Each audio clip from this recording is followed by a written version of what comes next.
Hello everyone, welcome to the UPSC mentor. यहाँ पे हम आ चुके हैं अपने क्रैश कोर्स के साथ वापस, जो हमने स्टार्ट किया है पॉलिटी को लेकर। जहाँ पे मैंने आप सभी को प्रॉमिस किया है कि मई स्टार्ट होने से पहले, मई 2025 से पहले मैं आपका पूरा लक्ष्मीकांत कवर करा दूंगी शॉर्ट वीडियोस के थ्रू, जिससे आप इजीली रिवाइज कर सकते हैं। आपका प्रीलिम्स जो है वो 26 मई को शेड्यूल है, तो मैं ट्राई करूँगी कि मई से पहले कंप्लीट हो जाए, ताकि आप सभी जो है बार बार इन वीडियोस को देख के रिवाइज कर सके और आराम से अपना रिवीजन कर पाए। तो ठीक है, देखिए जैसे कि हम लक्ष्मीकांत के 6th एडिशन के थ्रू स्टडी कर रहे हैं। यहाँ पे जो है मैंने आपका chapter 3rd, 4th and 5th ये तीनों चैप्टर्स कंप्लीट करा दिए हैं। आज हम स्टार्ट कर रहे हैं यहाँ पे chapter number 6th, that is directive principles of state policy. अब देखिए, ये मैंने आपको सब चीज़ें चैप्टर 3 में बताई थी, जहाँ पे मैंने आपको बताया था कि चैप्टर की समरी की तरह है कि डीपीएसपी जो है, सबसे पहले हम समझेंगे कि डीपीएसपी का मतलब क्या है, डीपीएसपी के फीचर्स क्या हैं, फिर हम देखेंगे कि हमारे कॉन्स्टिट्यूशन में क्या क्या डीपीएसपी दिए गए हैं। अब देखिए, डीपीएसपी का चैप्टर इसलिए इंपॉर्टेंट है, यूपीएससी प्रीलिम्स में क्या किया जाता है, डायरेक्टली आपको पूछ लिया जाएगा कि इनमें से कौन सा जो है ऑप्शन 1, 2, 3, 4 हमारे डीपीएसपी नहीं है। तो आपको जो है सारे डीपीएसपी बाय हार्ट लर्न होने चाहिए, तभी आप इस तरीके के क्वेश्चंस को पेपर में जाके सॉल्व कर पाएंगे। तो ठीक है, सबसे पहले हम समझते हैं डीपीएसपी होता क्या है। The phrase directive principles of state policy denotes the ideals that the state should keep in mind while formulating policies and enacting laws. ये कैसे आइडियल्स होते हैं कि देखिए, हमने आपको बता दिया कि इन पैमानों पे आपको लॉज बनाने चाहिए, हम इन चीज़ों को प्रमोट करते हैं। These are the constitutional instructions or recommendations to the state in legislative, executive and administrative matters। इन तीनों ही मैटर्स में एक तरीके से स्टेट को इंस्ट्रक्शंस दिए गए हैं कि आपको इन बातों को ध्यान में रखना है। According to Article 36, the term state in Part 4 has the same meaning as Part 3 dealing with fundamental rights. Therefore, it includes a legislative and executive organ of the central and state governments, all local authorities, all other public authorities। देखिए, हमने देख लिया कि DPSP का मतलब कि एक तरीके से आइडियल्स हैं। मैं आपको बता देती हूँ, ये नॉन एनफोर्सेबल होते हैं। मैंने आपको पहले की वीडियो में समझाया है कि नॉन एनफोर्सेबल का मतलब क्या होता है। मैं आपको एक बार फिर से बता देती हूँ, नॉन एनफोर्सेबल का मतलब ये होता है कि अगर इनको किसी ने वायलेट किया, तो इसके लिए ये नहीं है कि आप कोर्ट में जा सके, ये आपका एक लीगल राइट नहीं होगा कि आप कोर्ट में जा सके और कोर्ट उस बात को सुने। जबकि जैसे फंडामेंटल राइट्स हैं, फंडामेंटल राइट्स जो होते हैं वो हमारे इन्फोर्सेबल होते हैं। अगर किसी ने आपके फंडामेंटल राइट्स को वायलेट किया, तो ये आपका राइट बनता है कि आप कोर्ट में जा सकते हैं और अब वहाँ जाके उसके लिए एक पिटीशन जारी कर सकते हैं कि आपके राइट को वायलेट किया गया है। डीपीएसपी बस एक तरीके से स्टेट को हेल्प करने के लिए कि देखिए, इन पैमानों पे होना चाहिए। कभी अगर सुप्रीम कोर्ट को दिक्कत होती है किसी चीज़ को जज करने में, तो सुप्रीम कोर्ट डीपीएसपी का हेल्प ले लेता है कि अच्छा, ये चीज़ हमारे डीपीएसपी में बोली गई है, तो ये चीज़ ज़्यादा बेटर है किसी और चीज़ के मुकाबले। ये एथिकल डायलेमास को सॉल्व करने में हेल्प किया जा सकता है। इस चीज़ को जो है आप अपने एथिक्स के आंसर्स में लिख सकते हैं पेपर 4 में। तो ठीक है गाइस, ये चीज़ मैंने आपको बताई यहाँ पे डीपीएसपी के बारे में। अब देखिए, अब हम एक एक करके सारे डीपीएसपीस को स्टडी करेंगे। यहाँ पे मेन चीज़ क्या है कि आपको इन डीपीएसपीस को ना बाय हार्ट याद रखना है। डीपीएसपीस जो है 3 पार्ट में डिवाइडेड है, that is socialist, Gandhian and third is liberal intellectual. अब देखिए, जो डिवीजन है ना डीपीएसपी का, ये हमारे कॉन्स्टिट्यूशन में नहीं दिया गया है, आपको ये बात याद रखनी है। पेपर में डायरेक्टली पूछा जा सकता है कि या क्या ये जो डिवीजन है डीपीएसपी का, ये हमारे कॉन्स्टिट्यूशन में दिया गया है। तो आपको पता होना चाहिए, नहीं जी, ये हमारे कॉन्स्टिट्यूशन में नहीं दिया गया है डिवीजन जो है, ये हमने खुद ने बाद में बनाया है ईजिली स्टडी करने के लिए। अब देखिए, सबसे पहले हम पढ़ेंगे सोशलिस्ट डीपीएसपीज। सोशलिस्ट डीपीएसपीज में सब उस तरीके के डीपीएसपीज आएंगे जहाँ पे हम पब्लिक वेलफेयर की बात कर रहे हैं। हम ये बात कर रहे हैं कि होल्ड जो है स्टेट के हाथ में होना चाहिए, बजाय कि प्राइवेट पार्टीज के हाथ में। तो इससे जो है सिटीजन के वेलफेयर की बात हो रही है। तो देखिए, जो यहाँ पे फर्स्ट डीपीएसपी आता है ना, article 38, to promote welfare of people, यहाँ पे अपने आप ही लिखा गया कि हमें पीपल का वेलफेयर प्रमोट करना है। By securing social order permeated by justice, फिर जस्टिस हमने प्रियम्बल में देखा था हमें किस तरीके का जस्टिस चाहिए, social, economic and political justice चाहिए। मैंने आपको लास्ट चैप्टर में तीनों ही टर्म्स बहुत डिटेल में एक्सप्लेन करी थी कि सोशल, इकोनॉमिक और पॉलिटिकल जस्टिस का क्या मीनिंग है। जिसको भी ये टर्म्स नहीं समझ में आ रही है आप प्लीज़ जाइए, आप लास्ट वीडियो में प्रियम्बल वाली वीडियो पे जाके आप इन तीनों टर्म्स को समझिए। And to minimise inequalities in income status, facilities and opportunities, कि सबके पास जो इनकम है, जैसे हम यहाँ पे ऑक्सफैम रिपोर्ट पढ़ते हैं बहुत बार कि इनकम गैप जो है इंडिया में बहुत ज़्यादा इंक्रीज़ हो रहा है, तो आर्टिकल 38 डीपीएसपी का ये कहता है कि हमें इनकम गैप को कम करना होगा, जो स्टेटस गैप होता है उसे कम करना होगा, फैसिलिटीज़, अपॉर्चुनिटीज़, सबको एक तरीके की अपॉर्चुनिटीज़ मिले, जैसे कि एजुकेशनल अपॉर्चुनिटीज़ हैं, उसके लिए हम राइट टू एजुकेशन लेकर आए हैं। फिर उसके बाद आ जाता है हेल्थ अपॉर्चुनिटीज़ है, आयुष्मान भारत लेकर आए कि सबको इस तरीके की अपॉर्चुनिटीज़ मिले। तो आर्टिकल 38 अपने आप में एक तरीके से वेलफेयर स्टेट की बात कर रहा है। अब आ जाता है अगला, दैट इज़ आर्टिकल 39। आर्टिकल 39 में 39A, B, C, D, E की तरह हम इसे पढ़ेंगे। देखिए सबसे पहले यहाँ पे आ जाता है the right to adequate means of livelihood for all citizen, सभी को लाइवलीहुड की मीन्स मिले, जैसे कि रोटी, कपड़ा, मकान, बेसिकली ये आ जाता है लाइवलीहुड में। फिर 39B में क्या आता है, ये सभी जो है ये 39 के पार्ट हैं, 39A, B, C, D। The equitable distribution of material resources of the community for common good, देखिए जो कम्युनिटी रिसोर्सेज हैं, जो कम्युनिटी के लिए कॉमन गुड के रिसोर्सेज है उनका इक्विटेबल डिस्ट्रीब्यूशन हो, जैसे कि पानी है, सबके पास पानी का साफ सप्लाई जाना चाहिए, ये कम्युनिटी गुड हो गया, कॉमन गुड हो गया। तो इक्विटेबल डिस्ट्रीब्यूशन हो, ऐसा ना हो कि बस एक अमीर के घर में पानी की टंकी लगी है और गरीब के घर में अच्छे पानी का सप्लाई नहीं हो रहा, इस तरीके की चीज़ें नहीं होनी चाहिए। फिर आ जाते prevention of concentration of wealth and means of production, ये एक मार्क्सिस्ट आइडियोलॉजी है कि कंसंट्रेशन ऑफ वेल्थ कुछ लोगों के हाथ में नहीं होना चाहिए, जैसे कि आज की डेट में हम पढ़ते हैं कि इंडिया के 1% लोगों के हाथ में जो है हमारे 50% से ज़्यादा वेल्थ है, तो इस तरीके की चीज़ें नहीं होनी चाहिए। Equal pay for equal work for main and women, इसकी बात करी गई है कि आदमी और औरतों के लिए जब जैसे कि हम बॉलीवुड में देखते हैं, अगर आप देखेंगे जो जो टॉप एक्ट्रेसेस होती है उन्हें किसी बॉलीवुड मूवी के लिए 10 करोड़ मिल रहे हैं, तो टॉप एक्टर्स को उसी मूवी के लिए 100 करोड़ मिल जाते हैं। तो यहाँ पे बात करी जा रही है, और ये जो इनकम गैप है ना, ये जो वेज गैप है मैन और वुमेन के बीच में, ये हर इंडस्ट्री में ऑलमोस्ट देखने को मिलता है, तो यहाँ पे उसकी बात करी गई है कि इक्वल पे होना चाहिए। Preservation of health and strength of workers and children against forcible use, कि बच्चों का यहाँ पे शोषण ना हो, बच्चों की हेल्थ का ध्यान रखा जाए, जो वर्कर्स हैं आपकी इंडस्ट्री में जो वर्कर्स काम कर रहे हैं उनकी हेल्थ का ध्यान रखा जाए। इसी को ध्यान में रखते हुए देखिए अभी हम काफ़ी सारे लेबर लॉज लेकर आए थे। Opportunities for healthy development of the children, देखिए हेल्दी डेवलपमेंट में क्या क्या आ जाएगा कि मैल न्यूट्रिशन ना हो, स्टंटेड चिल्ड्रन ना हो, अनीमिया ना हो बच्चों के अंदर, बच्चों को इन्वायरमेंटल डिजास्टर्स से बचाया जा सके, ये सभी बातें जो हैं 39 में की गई हैं। आप इन सभी डीपीएसपीज़ को अच्छे से याद कर लीजिए, आपको जो है ये सभी डीपीएसपीज़ जो है मेंस में भी हेल्प करेंगे, जहाँ पे आपको अपनी आंसर राइटिंग करनी होगी आप डायरेक्टली डीपीएसपी को कोट करके अपना पॉइंट लिख सकते हैं। फिर आ जाते हैं to promote equal justice and to provide free legal aid to the poor, article 39 है।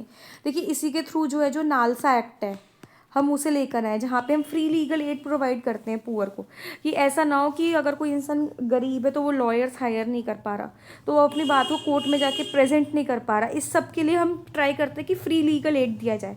जो नालसा को जो हम सबऑर्डिनेट कोर्ट्स पढ़ेंगे वहाँ पे हम डिटेल में पढ़ेंगे कि हम किस तरीके से लेकर आए हैं।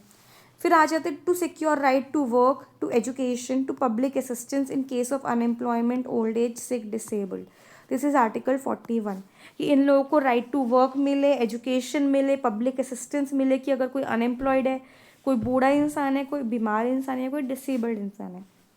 The provisions for just and human conditions of work and maternity relief, article 42 में इसकी बात करी गई है। देखिए फिर जो मेटर्निटी एक्ट आया गया, क्रेच फैसिलिटीज़ आई गई, ये सब इसी के थ्रू आ रही हैं, आर्टिकल 42 को ध्यान में रखते हुए।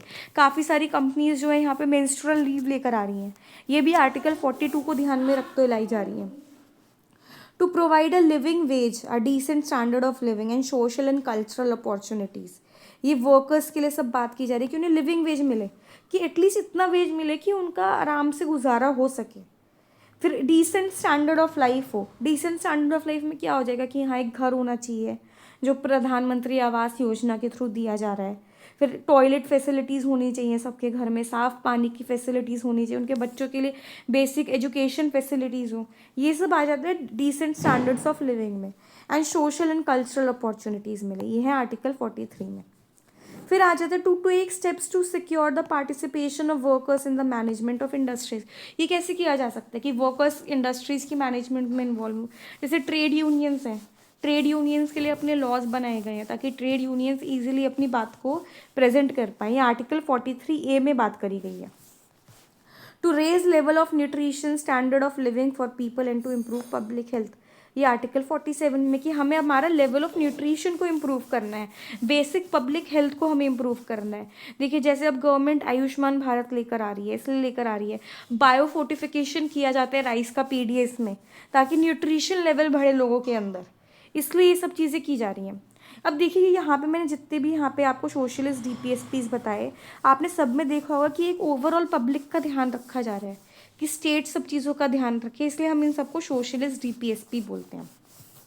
अब आपका यहाँ पे होमवर्क क्या होगा कि आप जो है ना सबके आर्टिकल्स को याद रखिए। पहली बात आप देखिए, आप बार बार इन डीपीएसपीज को पढ़ते रहिए ताकि आपको पता चले कि डीपीएसपीज में क्या क्या प्रोविजंस हैं। डायरेक्टली प्रीलिम्स में यहाँ से बहुत बार 2 नंबर का क्वेश्चन पूछा जाता है, और अगर एक बार आपने 3 जो ये स्लाइड्स हैं इनको ठीक से पढ़ लिया ना, तो आप आसानी से जाके पेपर में 2 मार्क्स +2 ईजिली ला सकते हैं। अब देखिए जहाँ पे कट ऑफ प्रीलिम्स में 75 तक जा चुकी है, इतनी लो जा चुकी है, वहाँ पे अगर आपको इतना ईजी चैप्टर से +2 मिल रहा है तो आप सभी को बहुत अच्छे से इसको याद करना चाहिए। अब आ जाता है गांधीयन प्रिंसिपल्स। अब यहाँ पे गांधीयन प्रिंसिपल्स कौन से होंगे, जिनकी बात, जिस आइडियोलॉजी को गांधी जी ने प्रमोट किया था कि हमारा स्टेट इन चीज़ों के ऊपर चलना चाहिए। तो देखिए यहाँ पे सबसे पहले आ जाता है article 40, that is to organise village panchayats and to endow them with necessary powers and authorities to enable them to function as unit of self government, कि हमें बेसिकली विलेज पंचायत्स बनाने हैं। अब देखिए इसी को ध्यान में रखते हुए हम 73rd and 74th constitutional amendment act लेकर आए, जहाँ पे हमने रूरल पंचायत्स बनाई और यहाँ पे हमने म्यूनिसिपैलिटीज़ बनाई सिटीज़ में, ताकि विलेज लेवल पे जो है एडमिनिस्ट्रेशन हो सके। गांधी जी का विजन था कि लोकल लेवल से एडमिनिस्ट्रेशन होना चाहिए, कि डाउन टू टॉप हो, टॉप टू डाउन नहीं होना चाहिए। To promote cottage industries on individual और कोऑपरेटिव बेसिस पे हमें कॉटेज इंडस्ट्रीज प्रमोट करें हम रूरल एरिया पे, ताकि लोगों को ग्राउंड लेवल पे एम्प्लॉयमेंट मिले, आर्टिकल 43 में। देखिए इसी विजन को ध्यान में रखते हुए आज की डेट में एमएसएमईज को प्रमोट किया जाता है, ताकि छोटे लेवल पे जो है लोगों को छोटे छोटे शहरों में बैठकर भी एम्प्लॉयमेंट मिले। To promote voluntary formation, autonomous functioning, democratic control and professional management of cooperative societies की बात हो रही है, ये कोऑपरेटिव सोसाइटीज़ अच्छे से मैनेज हो, ये 43B में बात करी गई है। To promote educational and economic interest of SC, ST and other weaker section and to protect them from social injustice and exploitation.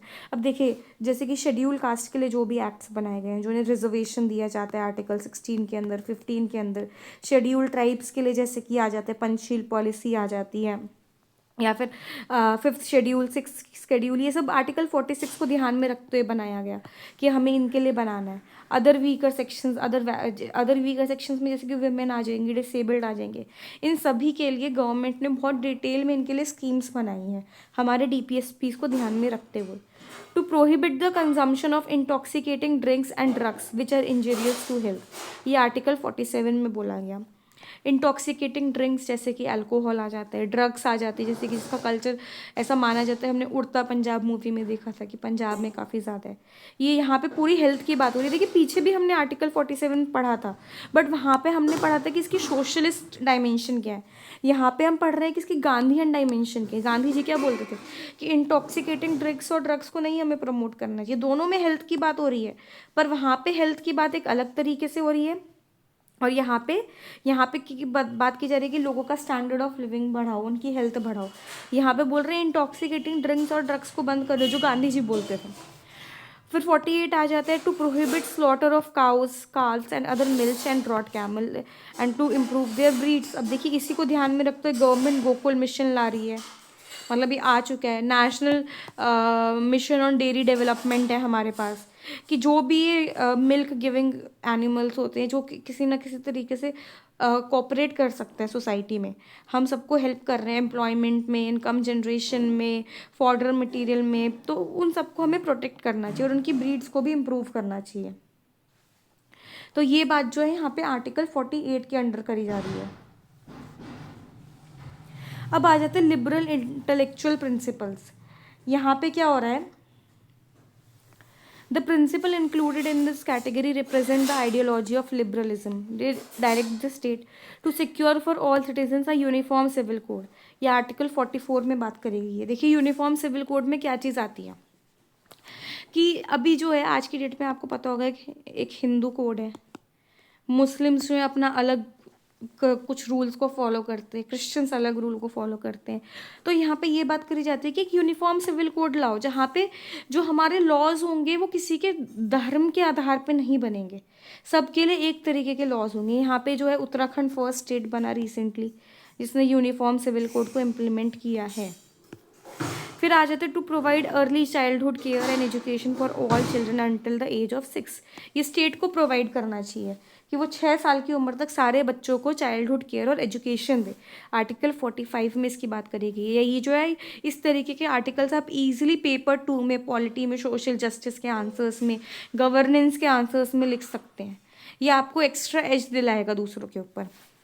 फिर आ जाते to organise agriculture and animal husbandry on modern and scientific line से article 48 आ जाते हैं। तो देखिए पीछे भी हमने आर्टिकल 48 रीड किया, बट वहाँ पे हमने क्या पढ़ा कि हमें काउस की जो है ब्रीड को इम्प्रूव करना पड़ेगा, उनका स्लॉटर नहीं करना, वो था गांधीयन प्रिंसिपल। अब हम क्या करें, जो एग्रीकल्चर और एनिमल हस्बेंड्री है ना उसे मॉडर्न साइंटिफिक लाइन्स पे लेकर आओ। ये आर्टिकल 48 के अंडर आए हैं। To protect and improve the environment and to safeguard forest and wild life, article 48A।